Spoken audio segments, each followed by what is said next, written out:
Modelos de cluster. A ideia inicial de cluster foi desenvolvida na década de 60 pela IBM. É um conjunto de computadores interconectados por pelo menos dois, denominados de nó, que funcionam como se fosse um grande sistema. Então, são vários computadores unidos como se fosse um só sistema. Existem três tipos de cluster: o cluster de alto desempenho, cluster de alta disponibilidade e cluster para balanceamento de carga.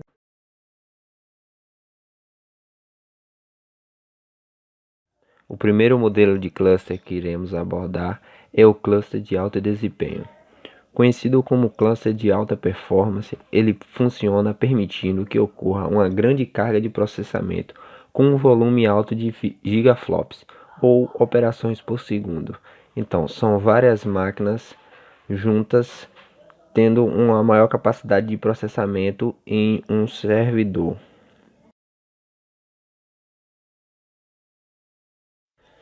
O cluster de alto desempenho são de no mínimo dois computadores trabalhando para um único servidor. Então, quanto mais computadores, mais operações por segundo vão poder executar. Cluster de alta disponibilidade. Cluster cujo sistema conseguem permanecer ativos por um longo período de tempo e em plena condição de uso. Nunca para seu funcionamento. Se um falhar, outros estarão disponíveis para suprir a sua falta. Cluster de alta disponibilidade são vários computadores trabalhando para um único servidor. A partir do momento que um desses computadores falham ou danificam, existe outro disponível no momento para de imediato tapar aquela falha.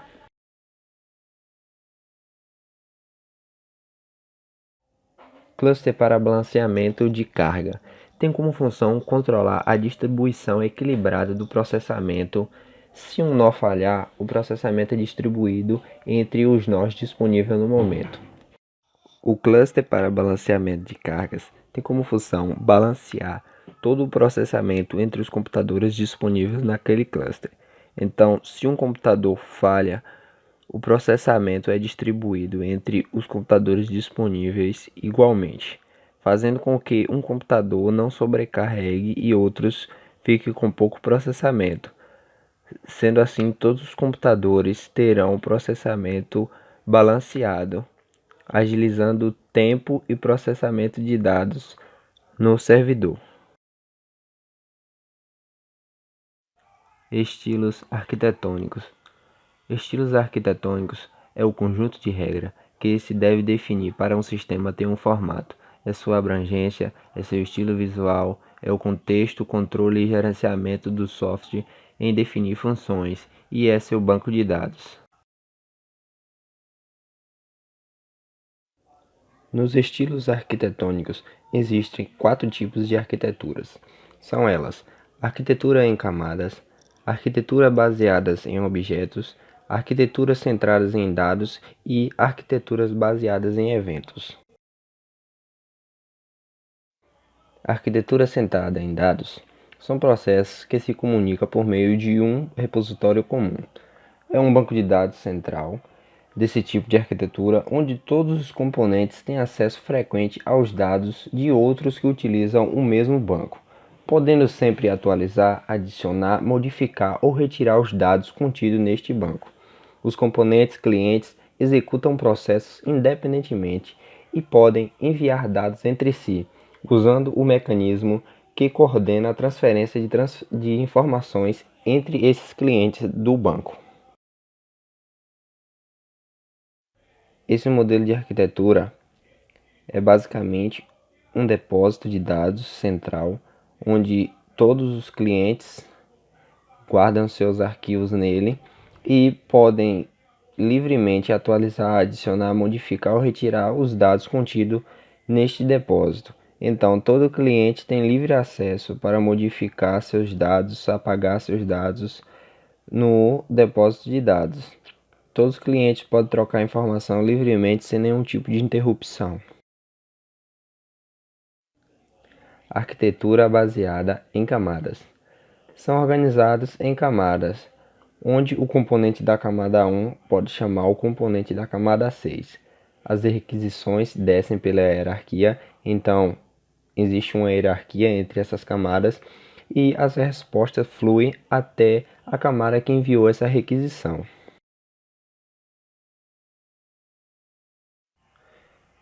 Em uma hierarquia em 3 camadas, a camada do topo envia uma requisição para a última camada. Então essa requisição passa pela terceira camada, segunda, chega até a primeira camada, onde obtém a resposta e o fluxo retorna no mesmo sentido.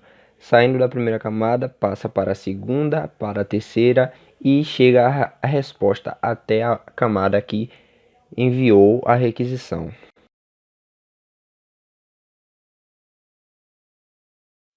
Arquitetura de objetos. Cada componente é um objeto que se conecta uns aos outros através de um mecanismo de chamada de procedimento, o procedimento remoto.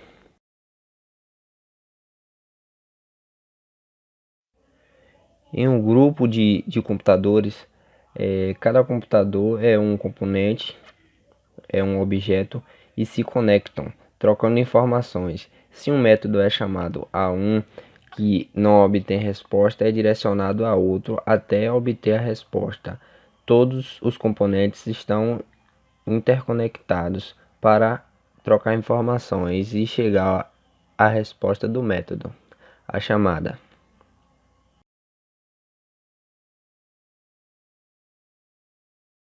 Arquitetura de eventos.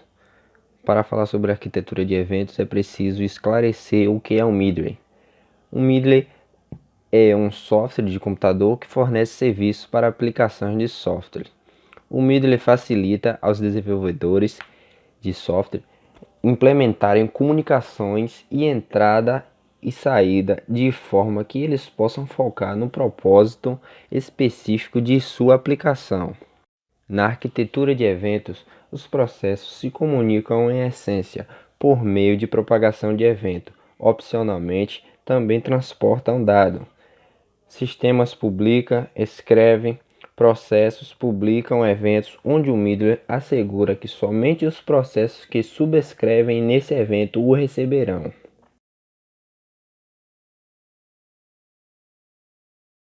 A arquitetura em eventos é a arquitetura que padroniza um meio de comunicação de um software para outro software.